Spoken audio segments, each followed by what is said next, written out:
Mom, what kind of scientist was Grandpa? Honestly, I have no idea.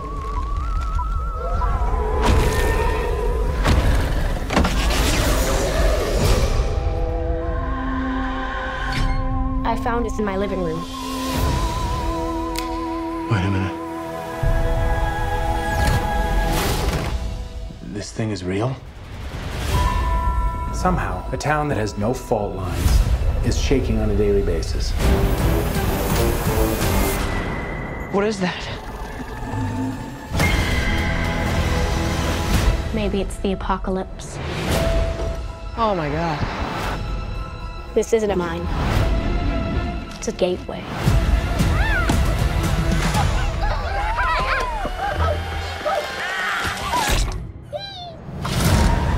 There!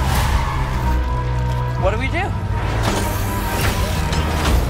I love this car. Go, go, go!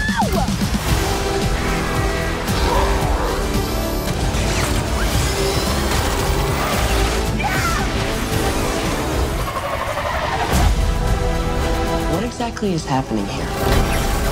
We need to finish what our grandfather started.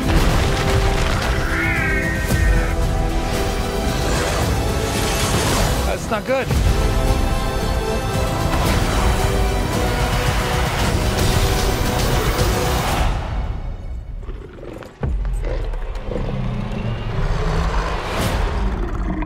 Hey, buddy.